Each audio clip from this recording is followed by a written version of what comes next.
Hello my dear students. तो आज की वीडियो का टॉपिक है हाउ टू सेव वाटर, या फिर इसका टाइटल हो सकता है water is precious and how to save it. पानी बहुत कीमती है तो इसको कैसे बचाया जा सकता है। तो इस तरह से ये जो ट्रांसलेशन के साथ है मैंने आर्टिकल आपके साथ शेयर किया है। तो चलिए शुरू करते हैं। Water is one of the most important gifts of nature to man and all the living creatures और प्लांट्स ऑन अर्थ। तो अगर पानी की बात करें, one of the most important gift है, तोहफा है नेचर, कुदरत का। किसके लिए? टू मैन, हर एक आदमी के लिए, हर एक व्यक्ति के लिए, and all the living creature, जो भी यहाँ पे लिविंग क्रिएचर है, जीव जंतु है जो जिंदा है तो उनके लिए, और प्लांट, जो भी प्लांट्स है, पेड़ पौधे हैं, ग्रीनरी है ऑन अर्थ, धरती के ऊपर जो भी लिविंग थिंग्स है, लिविंग क्रिएचर है, लिविंग प्लांट्स है, मैन है या फिर कोई और बर्ड्स हैं, तो सभी के लिए ये एक बहुत अनमोल तोहफा है। It is as essential to life as air. तो ये इतना ही ज़रूरी है हमारे लिए जितनी कि हमें सांस लेने के लिए हवा की ज़रूरत है, उसी तरह से हमें पानी की भी उतनी ही ज़्यादा ज़रूरत है। Life is not possible without air और वाटर। अगर बात करें कि ज़िंदगी है, लाइफ है, पॉसिबल ही नहीं है, संभव ही नहीं है किसके बिना? हवा और पानी के बिना। As water covers about 75% of our planet. अगर हम बात करें 75% आवर प्लैनेट, जिस धरती के ऊपर, प्लैनेट के ऊपर हम रहते हैं, तो उसका 75% हिस्सा है वो पानी है। So it appears plentiful. तो इसको पढ़ने के बाद ऐसा लगता है कि ये बहुत है, तो पानी कभी खत्म नहीं होगा। लेकिन however 97 of the water is salty ocean water. अगर बात करें तो इसमें से भी 97% वाटर है जो वो सॉल्टी है, नमक वाला है, ओशियन वाटर है, समुद्र का पानी खारा होता है, विच कैन नॉट ड्रिंक, जो पिया नहीं जा सकता। Most water is frozen in glacier, और उससे भी ज्यादा जो बहुत ज्यादा पानी की मात्रा है फ्रोजन, जम चुकी है, जमी हुई फॉर्म में है इन ग्लेशियर्स। ग्लेशियर्स में जो बड़े बड़े ग्लेशियर बर्फ के बड़े होते हैं, आइस के, तो वो भी पानी ही, एक तरह का पानी है। एंड पोलराइज कैप्स होते हैं, वो भी ग्लेशियर्स की तरह ही होते हैं, एक टापू बने होते हैं। As a result only 3% water. तो अगर 97% हमारा पानी हमारे पीने के लायक नहीं है, तो बाकी कितना बचा फ्रेंड्स? 3% वाटर में बी फ्रेश, वो ही पानी ताज़ा है जो हम पी सकते हैं। And be available for drinking, या फिर अवेलेबल है या फिर उपलब्ध है सिर्फ 3% पानी जो सारी दुनिया पीने के लिए यूज करती है। The fact is water supply is fixed. तो ये भी सत्य है, सच बात है कि वाटर सप्लाई है, जो पानी की सप्लाई है, फिक्स है। No new water is being made, ना ही कोई नया पानी बन रहा है। तो ये कुदरत ने जो हमें दिया है वो फिक्स है। We have the same amount of water, तो हमारे पास उतना ही पानी है। Now as there was when the earth was created, जब धरती बनी थी, जब उतना पानी था तो उतने ही अमाउंट में अभी हमारे पास पानी है, 75% पानी धरती के हिस्से पे, लेकिन ये फिक्स है। This is the water we have, तो यही वो पानी की मात्रा है जो हमारे पास है। And we must preserve its. Quality water is the foundation of food and life. तो हमें इसको प्रिजर्व, संभाल के रखना होगा। इस क्वालिटी, एक क्वालिटी वाटर है जो हम पीते हैं, is the foundation of food and life. Foundation किस चीज की? नींव है। फाउंडेशन क्या होता है? किसी चीज की नींव होना। किस चीज की नींव है?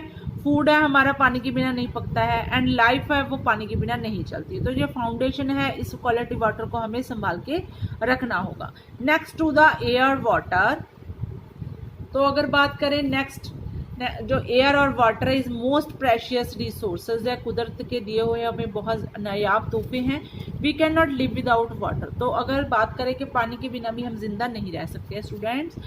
Over last 30 year rising population, अगर पिछले 30 सालों की हम बात करें, राइजिंग पॉपुलेशन, बहुत ज़्यादा पॉपुलेशन बढ़ रही है। Growing industrialisation have pushed up the demand for water. तो जैसे ही उद्योग बढ़ रहे हैं, क्रांति आ रही है, पॉपुलेशन बढ़ रही है, तो डिमांड की, जो पानी की डिमांड है उसको पुश किया है, मतलब बहुत ज़्यादा पानी की डिमांड बढ़ गई एकदम से। Many efforts have been made, बहुत सारे यत्न हैं, एफर्ट्स है किए जाते हैं, to collect water by building dams. पानी बात करें तो हमारी जो गवर्नमेंट है बहुत सारे यत्न करती रहती है, जैसे कि बहुत सारे बिल्डिंग डैम हैं वो बन चुके हैं पानी को सेव करने के लिए कलेक्ट करने के लिए, एंड डिगिंग, क्योंकि जो बारिश का पानी होता है उसको एक जगह इकट्ठा करते हैं, उससे बिजली वगैरह बनती है, या फिर बहुत सारे पर्पज नहरें निकलती हैं जहाँ से, कैनाल्स वगैरह, तो सिंचाई के लिए, इरिगेशन के लिए काम आता है।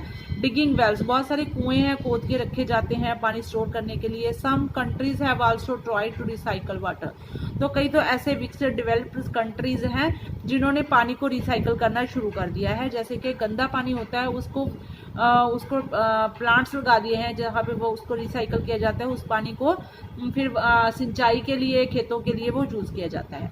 Because it has become the need of the day, क्योंकि ये अब समय की जरूरत बन चुका है, सभी कंट्रीज को इनफैक्ट ये काम में करना चाहिए। As we know, air and water are two life lines of this universe, तो इस यूनिवर्स की लाइफ लाइन्स है, जिंदगी की रेखा है क्या, एयर एंड वाटर, पानी और हवा। Are being polluted every day, तो ये दोनों ही हर दिन इसको पोल्यूट किया जा रहा है, प्रदूषित किया जा रहा है। एयर बिकम्स टू टॉक्सिक, तो जो हवा है इतनी जहरीली हो चुकी है, टॉक्सिक का मतलब होता है जहरीली होना, and become impossible to breathe, and water became poisonous, तो इतनी ज्यादा जहरीली हवा हो चुकी है जैसे कि इम्यूनिटी लोगों की वीक हो रही है, सिर्फ जहरीली हवा की वजह से स्किन की एलर्जी है या फिर वैसे एलर्जी है लोगों को होने लग चुकी है, टॉक्सिक हवा बन चुकी है। और impossible to breathe, water became poisonous, जो पानी है जहरीला बन चुका है। वो कैसे बना जहरीला, विथ फर्टिलाइजर, बहुत सारे फर्टिलाइजर है हमारी खेती बाड़ी के लिए यूज किए जाते हैं, केमिकल यूज किए जाते हैं, या फिर केमिकल थ्रोन बाय फैक्ट्री, जो फैक्ट्रीज हैं जहाँ पे कोई भी प्रोडक्ट बनते हैं तो उसकी वॉशिंग के लिए, उसकी प्रोसेसिंग के लिए बहुत सारा पानी यूज किया जाता है, और उसी केमिकल वाला पानी है वो नदियों नालों में छोड़ दिया जाता है। इस तरह से पानी है, जो जल जीव है, मछलियां वगैरह, जल में रहने वाले जीव जंतु वो मर जाते हैं। तो इस तरह से पानी जहरीला होता जा रहा है। And by doing this we are robbing the future generation, तो इस तरह के एक्शन करने के साथ हम क्या कर रहे हैं, हम छीन रहे हैं। रॉबिंग होता है किसी को जबरदस्ती छीनना। द फ्यूचर जनरेशन, फ्यूचर जो आने वाली जनरेशन है उनके पास से हम साफ पानी है, साफ हवा है, वो छीन रहे हैं। बिल्कुल उनके साथ एक तरह की ठगी हो रही है। So we must set things before it's too late, तो इसलिए हमें सेट थिंग्स, बहुत सारी चीज़ों को मैनेज करना होगा बिफोर इट्स टू लेट, इससे पहले कि बहुत ज़्यादा देर हो जाए। Because every drop of water is precious, क्योंकि पानी की हर एक बूंद है वो प्रेशियस है, कीमती है, नीड्स टू बी सेव्ड, तो ज़रूरत है इसको बचाया जा सके। Wherever and whatever, किसी भी तरीके से, किसी भी जगह पे इसको बचाया जा सकता है। वट एवर, किसी भी तरीके से इसको बचाया जा सकता है।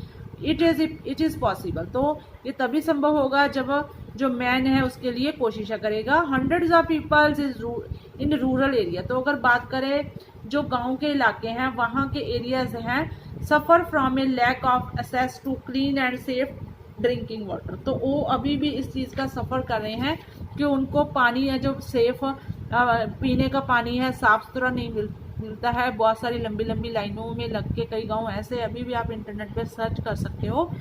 तो जो लेडीज़ होती हैं वो अभी भी सिर पे मटके उठा के पीने वाला पानी कई किलोमीटर तक लेने जाती हैं और उसी से उनका घर चलता है। इस तरह से जो कई गांव हैं इस तरह से अभी भी सफ़र कर रहे हैं, इतना डेवलप होने के बावजूद भी। अब हमने इस प्रॉब्लम की बात कर ली, डिस्कस कर ली, लेकिन अब इसको कैसे रोका जा सकता है, पानी को किस तरह से हम बचा सकते हैं। We should take steps to protect it, तो हमें कौन से कदम है वो उठाने होंगे इसको बचाने के लिए, पानी को बचाने के लिए। And here are some points about this, तो यहाँ पे मैं कुछ पॉइंट्स लिख रही हूँ कि किस तरह से पानी को बचा सकते हैं। First of all we should aware the peoples to stop wastage of water, सबसे पहले हम लोगों को अवेयर करेंगे, सुचेत करेंगे कि वो पानी की वेस्टेज है उसको रोके। नंबर 2 पे है this should be taught as a subject in schools and colleges to save water, तो सेकेंडली क्या है कि स्कूल्स एंड कॉलेजेस जैसे और सब्जेक्ट पढ़ाए जाते हैं उसी तरह से पानी के लिए उसको कैसे सेव किया जा सकता है, कितनी ये बेशकीमती चीज़ है, हमें निजाब तोहफा कुदरत के तौर से मिली हुई है।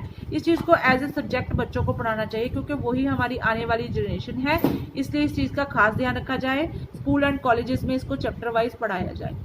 नेक्स्ट है in our houses we must fit the warming और alarming bells on the water tanks, जैसे कि हमारे सभी घरों में वो पानी की टंकियां बनी होती है, छतों के ऊपर हमने रखी हुई है, जब हम पानी नीचे से मोटर वगैरह चला देते हैं तो क्या होता है, कई बार हम भूल जाते हैं, पानी है वो ओवरफ्लो होता रहता है, बहुत ज़्यादा पानी है वो पीने लायक पानी वेस्ट हो जाता है, नालियों में चला जाता है। तो उसका एक सोल्यूशन है कि आजकल अलार्मिंग बेल्स आने लग चुकी है कि जब भी अपना टैंकी पानी की भरने लगेगी तो वहीं पे अलार्मिंग बेल बज जाएगी, आप नीचे हो आपको सुन जाएगी और तभी आप मोटर बंद कर देंगे। तो इस तरह अलार्मिंग बेल, वार्मिंग बेल्स हैं तो वो लगानी चाहिए on the water tanks when filled with water और overflow water will be stop. तो और जो पानी ऊपर से बह जाता है उसको रोका जा सके। बहुत ही इंपॉर्टेंट स्टेप है, हर घर में ये होना चाहिए। वैसे भी हम बहुत पैसा खर्चते हैं, हमें अपने शौक के लिए, हम अपने खाने पीने के लिए, सभी चीज़ों के लिए, लेकिन एक अलार्मिंग बेल है हमारे वाटर टैंक के ऊपर ज़रूर सिस्टम होना चाहिए। Number 4, new irrigation method should be adopted in agriculture. तो अगर बात करें, भारत है जो खेती प्रधान देश है, जहाँ पे खेती होती है, बहुत अच्छा फूड बॉल बोला जाता है इंडिया को, अगर हम देखा जाए तो पूरे वर्ल्ड का। तो जहाँ पे बहुत सारी खेती होती है, जहाँ पे फसलें उगती है, लेकिन जहाँ पे जो सिंचाई का साधन है, सिंचाई का सिस्टम है, वो थोड़ा सा गलत है। पानी बहुत वेस्ट होता है जब पानी खेतों को छोड़ा जाता है। तो न्यू मेथड्स अपनाने चाहिए, अडॉप्टेड इन एग्रीकल्चर, खेती बाड़ी में अपनाने चाहिए। लाइक स्प्रिंकलर जैसे फुहारा सिस्टम है वो लग जाए। एक बार पैसा खर्च होता है लेकिन वो सारा पैसा एडजस्ट हो जाता है जब हम पानी के हमारे बिल कम आने लग जाते हैं। स्प्रिंकलर टाइप सिस्टम होना चाहिए, ड्रिप सिस्टम होना चाहिए, जैसे कि थोड़ी थोड़ी स्पेस के छोड़ के एक ड्रिप लगी होती है, वो पानी खेतों में चला जाता है। फरलो वाटर इरिगेशन, तो ये एक और सिस्टम है, फ्लो वाटर इरिगेशन है, वो भी आप सर्च कर सकते हैं। ये भी बहुत एक अच्छा तरीका है कि पानी को वेस्ट होने से बचाया जा सके। नंबर 5 पे है, there should be strict rules for factories and industrialisation. उद्योगों के लिए, फैक्ट्री के लिए भी बहुत सारे स्ट्रिक्ट रूल्स सख्त कर देने चाहिए। To poison the clean water, क्योंकि वो साफ पानी को, पीने लायक पानी को जहर घोल रहे हैं, पॉइजन कर रहे हैं। And must be punished if rules broken, और जो रूल बनाए गए हैं उनको तोड़ने वालों को बहुत सख्त सजा देनी चाहिए। नेक्स्ट है, state government should issue the policies on priority basis. जो स्टेट, अगर हम केंद्र की बात करें, उससे भी ज़्यादा स्टेट गवर्नमेंट्स की ड्यूटी बनती है कि इशू करे पॉलिसी, नई नई पॉलिसी लेके आए ऑन प्रायोरिटी बेस। सबसे पहले इस बेसिस के ऊपर काम करना चाहिए कि पानी को किस तरह से बचाया जा सकता है स्टूडेंट। नेक्स्ट है, and the department of irrigation, जैसे कि हमारे जहाँ पे सभी चीज़ के डिपार्टमेंट होते हैं, जैसे सिंचाई विभाग अलग होता है, इलेक्ट्रिसिटी विभाग अलग होता है, एग्रीकल्चर खेतीबाड़ी विभाग अलग होता है, एजुकेशन सिस्टम का अलग होता है। इसी तरह से एंड डिपार्टमेंट्स ऑफ इरिगेशन, सिंचाई का विभाग, इलेक्ट्रिसिटी का विभाग, क्योंकि यहाँ से पानी से बिजली पैदा होती है, एंड एग्रीकल्चर खेतीबाड़ी का विभाग है, शुड वर्क टुगेदर। इन सबको मिलके काम करना चाहिए टू मीट दिस चैलेंज। जो चैलेंज सबके सामने आ चुका है, पानी की शॉर्टेज आ रही है, इस चैलेंज को खत्म करने के लिए तीनों चारों डिपार्टमेंट्स को मिलके काम करना होगा, स्टेप्स उठाने होंगे। नेक्स्ट है, in kitchen garden in watering plants use sprinkle method close to the ground. तो अगर हम बात करें, हम घर से, कोई भी अच्छी बात है हमारे घर से शुरू होती है। तो अगर हम किचन गार्डन हमने घर पे लगाई हुई है तो पौधों को पानी देते हैं, यूज स्प्रिंकल मेथड, वहाँ पे भी हम स्प्रिंकल मेथड अब यूज़ कर सकते हैं। क्लोज टू द ग्राउंड, वो ज़मीन के बिल्कुल पास ज़मीन में ही लगता है, तो इस तरह से बहुत सारा पानी है सेव होता है। सो वी कैन कंट्रीब्यूट, तो इस तरह से हम हिस्सा डाल सकते हैं किस चीज़ के लिए, टू स्टार्टिंग सेविंग वाटर, पानी को सेविंग करना, बचत करना, उसकी शुरू करेंगे विद वेरी बेसिक स्टेप। बहुत से बेसिक स्टेप्स हैं एट होम, हम घर से शुरू करेंगे। एंड इन आवर एवरीडेज लाइफ, हमारी रोज़मर्रा की ज़िंदगी है उसमें इस सिस्टम को हम शुरू करेंगे फ्रेंड। तो इस तरह से स्टूडेंट बहुत ही अच्छे रिजल्ट निकल के सामने आएंगे।